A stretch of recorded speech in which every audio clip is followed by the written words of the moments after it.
ஜெயிக்க போறது திமுக தான், நாமளும் அங்கே போயிடுவோம் அப்படின்னு சொல்லி அந்த அம்மா நல்ல எண்ணத்தோட அந்த பாட்டு கேட்கும் போது அப்படியே நரம்புல இருந்து அப்படியே வைபேறு. பெருசாக்க அவருக்கு தானே போட்டி, வேற யாருக்கு போட்டி இல்லை. காசுக்காக வந்துட்டா, பணத்துக்காக வந்துட்டேன், அதுக்காக வந்து யார் எல்லாம் கொல்லிக்காக வந்த பசங்க. ஹோட்டலில் செமைங்க ஒன்று பக்கம். ஐயா எனக்கு விஜய் மாநாட்டுக்கு இது என்ன ஈடாகாதுங்க. இல்லை பூரா நிர்வாகி தானே எல்லாமே. ஆக முடியாதுண்ணா, எப்பவுமே நம்ம தளபதி தான், அவர் இல்லை வேறு மேலே இருக்காரு பாருங்க, நம்மளே தளபதி மட்டும்தான். வெல்வோம் 200 படைப்போம் வரலாறுங்க. இவர் வந்து 10 தொகுதி இது கோயம்புத்தூருடைய மேற்கு மண்டலத்தில் வந்து திமுக வந்து 10 தொகுதி வெல்லுது. நீங்க இங்க இருக்கிற போற சின்ன பசங்க யாராவது வந்து காசுக்காக வந்துட்டா, பணத்துக்காக வந்துட்டேன், அதுக்காக வந்து யார் எல்லாம் கொல்லிக்காக வந்த பசங்க. நீ எல்லாரும் கொல்லி பேசுவான், பெரியார பேசுவான், அண்ணா பேசுவான், கலைஞரை பேசுவேன், தளபதி பேசுவேன், உதயநிதி ஸ்டாலின் பேசுவாங்க. நீங்கள் போய் சும்மா சீக்கி போட மரத்தில் யாரோ ஆய்வு விசில் அடிக்கும், மடக்கூதி தற்கூரி அப்படின்னு கிடையாது. என்ன அந்த மாதிரி இல்லை, மடக்கி ஊதியர்கள் எந்த ஊதுற கொடுங்க. இவங்க பூரா நல்லா கேட்டு பாருங்க, எல்லாரும் கொள்கையில் வந்தவர்கள். எப்படி நடந்தது தெரியணுங்க. இங்கே போய் பாருங்க, ஒரு நேர்த்தியா வாட்டர் பாட்டிலேருந்து அத்தனையும் பொதுமக்களுக்கு என்ன மாநாட்டுக்கு வரவங்க மக்களுக்கு என்ன தேவையோ கரெக்டாக பண்ணிக்கிறாங்க.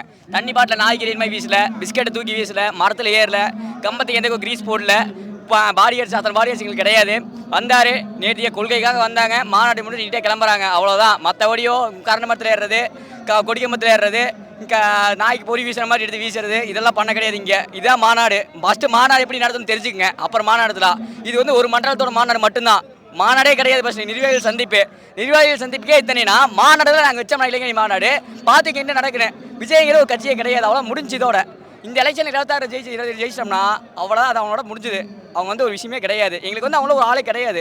எங்களுக்கு வந்து எதிரிங்களே கிடையாதுங்கிற மாதிரி வந்துட்டோம், மைண்ட் செட் வந்துட்டோம். எதிரிகளை விட்டு புதுசு உருவாகத்தான் செய்வாங்க. அது எத்தனை கட்சி பார்த்தாச்சு, உன்னையும் பார்ப்போம், அவ்வளோதான். அண்ணா என்ன வேணா பேசலாங்க, யார் வேணா பேசலாம்.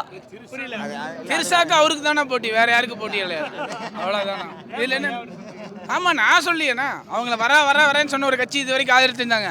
வரமாட்டேன்னு தெரிஞ்சவனே அவரே நயினார் சொன்னார் தெரியுங்களா. உங்களை திருச்சா வீட்டுக்குள்ளேருந்து வெளியே வர சொன்னார், ரேம் இருக்கலாம்.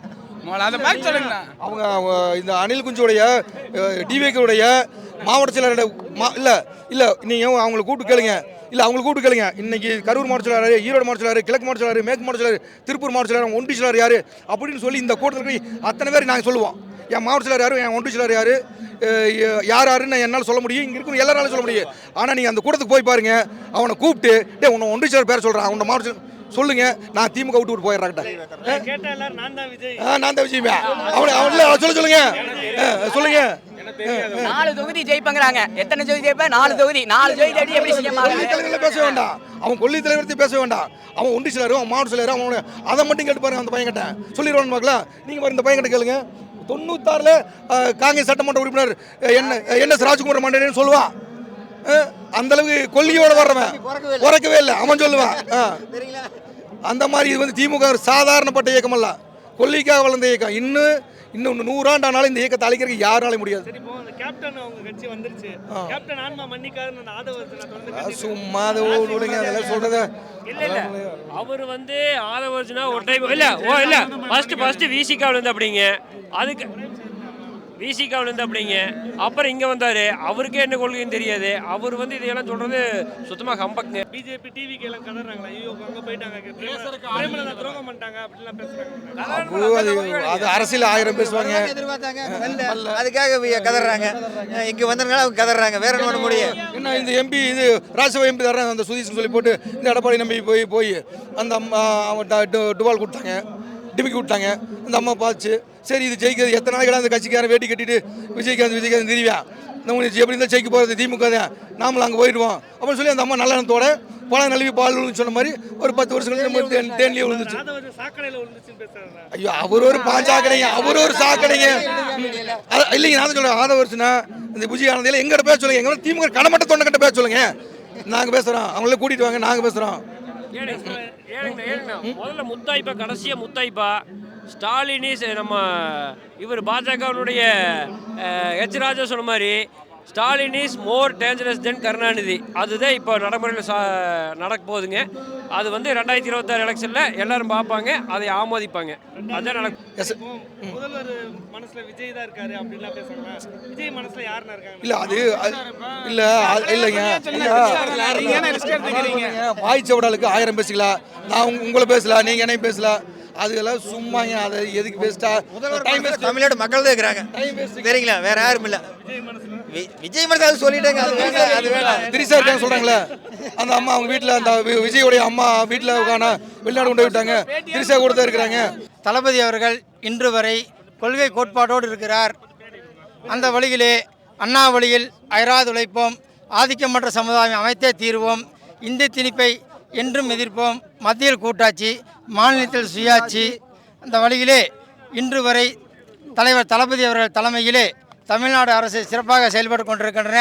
எதிர்வருகின்ற 2024 சட்டமன்ற தேர்தலிலே தலைவர் தளபதி அவர்கள் கூறியது போல 200க்கு அல்ல 200க்கு 234 தொகுதியிலும் தமிழ்நாடு இந்த இளைஞரணி மாநாட்டின் வாயிலாக தெரிவித்துக் கொள்கிறோம். தமிழ்நாடு போராடும், தமிழ்நாடு வெல்லும், தமிழ்நாடு எடப்பாடிக்காகட்டும் விஜய்க்காகட்டும் மோடி நம்பி தான் அவங்க இருக்காங்க. நாங்கள் யாரை நம்பி இல்லை. நாங்கள் சுயேட்சையாக இருப்போம், யாரையும் நாங்கள் ஜெயிப்போம், எதிர்ப்போம், அவ்வளோதான். அந்த பாட்டு கேட்கும் போது அப்படியே நரம்புல இருந்து அப்படியே வைபேறி வெற்றி நமதே நமக்கு தேடுது, அவ்வளோதான். அப்புறம் நாங்கள் செஞ்சிருக்கோம் சொல்கிறோம், மற்றவங்க எதுவும் செய்யாமல் நான் 100 சொல்லுவாங்க. நாங்கள் செஞ்சிருக்கோம், பண்ணி காட்டுறோம், பண்ணியிருக்கோம், அவ்வளோதான். வரியெல்லாம் சூப்பராக இருக்கு. நீங்க அதுல தான் கேக்குறீங்க, அதுல தான் வரி எப்படின்னு கேக்குறீங்க. அந்த வரி கண்டிப்பா நல்லா இருக்கு என்கின்ற பாடல் வந்து திமுகவினுடைய 2026 ஸ்டாலின் தொடரட்டும், தமிழ்நாடு வெல்லட்டும் என்கின்ற பாடலின் வாயிலாக 234 தொகுதியிலும் தமிழகத்திலே திராவிட முன்னேற்ற கழகத்தினுடைய தலைமையிலான கூட்டணி வெற்றி பெற்று மீண்டும் 7வது முறையாக தலைவர் தளபதி அவர்கள் தலைமையிலே தமிழகம் வெற்றி பெற்று தலைவர் தளபதி அவர்கள் 2வது முறையாக ஆட்சி அரங்கிலே ஏறுவார் என்று இந்த மாநாட்டின் வாயிலாக தெரிவித்துக் கொள்கிறேன். செந்தில் பாலாஜி என்பவர் வந்து தளபதி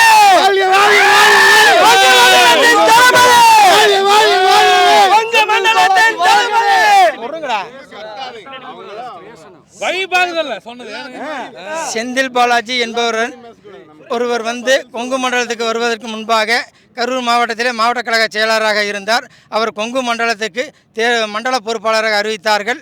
அவர் வந்து கொங்கு மண்டலத்துக்கு வந்த காலத்தில் முதல் இன்று வரை சீரும் சிறப்போடும் நடைபெற்ற மகளிரணி மாநாடாகட்டும், இந்த இளைஞரணி மாநாடாகட்டும் சிறப்பாக செய்து கொண்டிருக்கிறார்.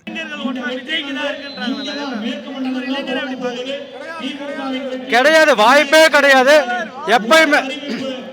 எப்பயுமே அதான் சொல்ல போனால் கரூரில் ஒரு கூட்டம் நடந்துச்சு. அந்த கூட்டத்தில் பல இறந்தாங்க. ஆனால் அந்த இறந்தப்போ எல்லாம் தெரிச்சு ஓடினாங்க. நம்ம தலைவர் அவர்கள் இரவோடு இரவாக முதலிடத்திற்கு வந்து எல்லாத்தையும் பாதுகாப்பாக மீதி சிகிச்சை பெற்றவர்களை அரவணைத்து அவர்களுக்கான தேவையான உதவிகள் அனைத்தையும் செய்து கொடுத்தார்கள். அடுத்தது ஆதவர்ஜனா அவெல்லாம் பேசுறதுக்கான ஒரு வாயை திறக்கக்கூடாது. ஏன்னா அவங்க செஞ்சது தவறான செயல்லாம் செஞ்சுட்டு தைரியமாக வந்து முன்னாடி பேசுகிறாங்க.